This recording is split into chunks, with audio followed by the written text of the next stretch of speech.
Bueno, ¿por qué es importante la ciencia en la formación de los niños y los jóvenes?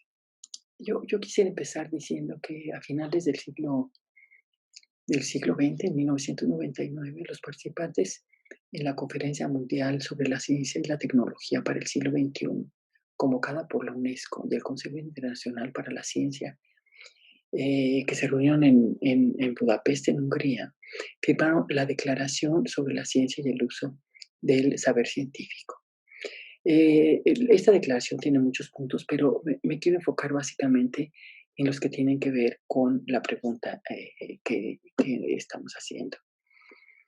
Primero, pues que falta un debate democrático vigoroso y bien fundado sobre la producción y la aplicación del saber científico. Esto para hacer frente a los problemas éticos, sociales y culturales, sobre todo ambientales, que estamos padeciendo la sociedad del conocimiento en la actualidad. También hace hincapié este documento en la necesidad cada vez mayor de conocimiento científico y tecnológico para la toma de decisiones, ya sea en el sector público o en el sector privado, al tener presente en particular la influencia que la ciencia tiene que ejercer, y bueno, que ejerce y que tiene que ejercer en la formulación de políticas públicas y reglamentarias. Otro punto que me parece muy importante es que el acceso al saber científico con fines pacíficos desde las edades muy tempranas forma parte de los derechos a la educación que tenemos todos, los hombres y las mujeres, las niñas y los niños, y que la enseñanza de la ciencia es fundamental para la plena realización del ser humano, para crear una capacidad científica y para contar con ciudadanos activos e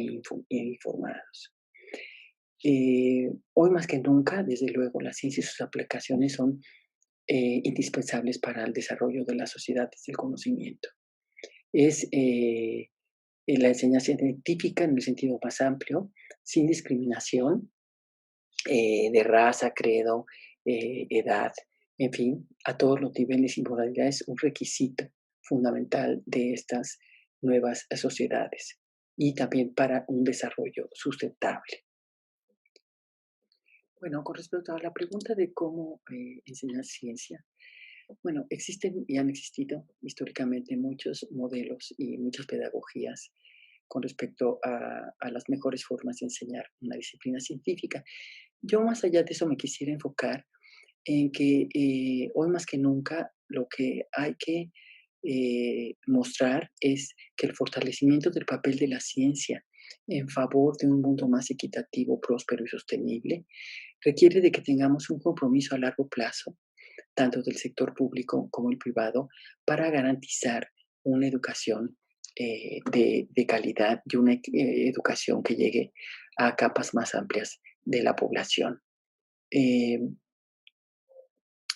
Decíamos contestando a la primera pregunta, que la enseñanza científica y tecnológica es un requisito fundamental de la democracia y del desarrollo sustentable, y sobre todo en países como México, donde existen desigualdades muy profundas. Eh, en el caso de disciplinas como en la que yo me formé, que es la biología, eh, podemos decir que la importancia de enseñar ciencia es que la ciencia nos permite tener una interacción de mejor calidad con nuestro medio. En las sociedades del conocimiento, como se les conoce en la actualidad, se hace imprescindible la participación activa y con sentido crítico ante la magnitud de problemas como el cambio climático, la pérdida de la biodiversidad, la contaminación atmosférica, etcétera, ¿sí? Y entonces, la enseñanza de la ciencia es, eh, es la que nos va a permitir contar con explicaciones acerca de los fenómenos naturales o sociales y nos va a permitir tener una mejor interacción en el medio en el que nos movemos. Un enfoque que a mí me ha gustado en los libros de texto que yo he escrito para primaria y secundaria es contar con esta idea que surge de la historia y la filosofía de la ciencia, de que cuando enseñamos o aprendemos ciencia, no solo aprendemos conocimientos científicos como tales, es decir, ecuaciones, curvas, em, conceptos científicos, teorías como la gravitación universal, etcétera, sino también fines y valores que están asociados directamente con las diferentes disciplinas. ¿A qué me refiero? Pues con objetividad, honestidad, colaboración, conservación de la naturaleza. Y además de estos fines y valores, también habilidades, ¿no? El ejercicio de la ciencia nos permite desarrollar, por ejemplo, observaciones, manipulaciones, cálculos, mediciones, estimaciones, etcétera, ¿no? Y también actitudes que se fomentan con la enseñanza de las ciencias, como la curiosidad,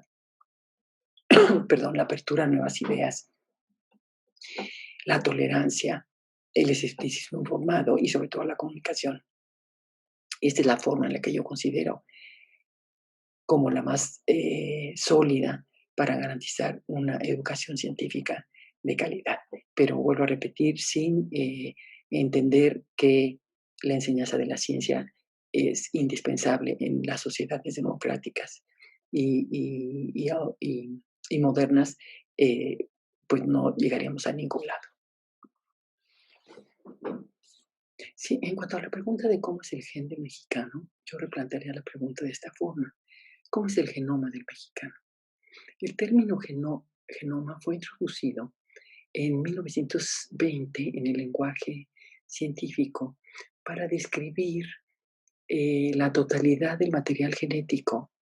que está formado en los cromosomas que están dentro de los núcleos y material genético que también está contenido en organelos como la mitocondria y los cloroplastos. Entonces podemos decir que el genoma es la totalidad de este material hereditario. En el caso del genoma del mexicano, estos estudios empezaron hace más de una década y fueron publicados no hace muchos años. Efectivamente, podemos ver que somos poblaciones predominantemente mestizas, en donde existe una gran diversidad genética. Esta gran diversidad genética ha sido el producto de la evolución de las poblaciones desde que los primeros seres humanos salieron de África, pasando por Asia y luego llegando al continente americano. Si nosotros estudiamos las diferencias, la gran variabilidad del genoma de los mexicanos, podemos rastrear no solo esta historia evolutiva, y sino también diferencias que nos pueden ayudar a entender eh, poblaciones que podrían presentar prevalencia a ciertas enfermedades. Eh, un encabezado que me gustó mucho cuando salió esta nota hace un par de años, que decía que de nuestros antepasados heredamos la cultura, la lengua y en algunos casos bienes materiales, eh, pero lo que más heredamos básicamente es la información genética. Y eso es lo que habría que decir con respecto a esta pregunta. En emergencias como la que estamos viviendo, que es la pandemia de la enfermedad conocida como COVID-19, pues es indispensable tener conocimientos científicos y técnicos que nos permitan entender lo que está pasando. Todos los días hemos sido eh, testigos de la cantidad de información científica y tecnológica que aparecen en los medios de comunicación, tanto escritos como no escritos, en el radio, en la televisión, en los periódicos, en las revistas, incluso en los chats, en Facebook, en todas estas nuevas plataformas. eh, y es impresionante la velocidad a la que, debido a esta pandemia, el conocimiento científico y tecnológico se ha divulgado a sectores cada vez más amplios de la población. Lenguajes que de otra manera eran, eran solamente presentados en las clases a nivel universidad o en los congresos o en las revistas científicas. Ahora es lenguaje que la población ha tenido que adaptar y que ha tenido que hacer suyo. Por ejemplo, en el caso del lenguaje biológico, pues se habla todos los días de virus, de genes, de vacunas, incluso he oído hablar en alguna de las conferencias de de las pruebas PCR, qué prueba te vas a hacer tú, qué prueba te hiciste, cómo vamos a saber si nos enfermamos o no nos enfermamos. Y entonces hemos tenido que redoblar esfuerzos y hemos tenido que, a pasos agigantados como sociedad, entender eh, el papel de la ciencia y la tecnología, por un lado, que nos van a ayudar a no solo entender este fenómeno, esta pandemia, sino que nos van a ayudar a salir de ella, ya sea con un tratamiento o con el desarrollo de una vacuna, sino también entender cómo funciona la ciencia y cuál es su papel en las sociedades.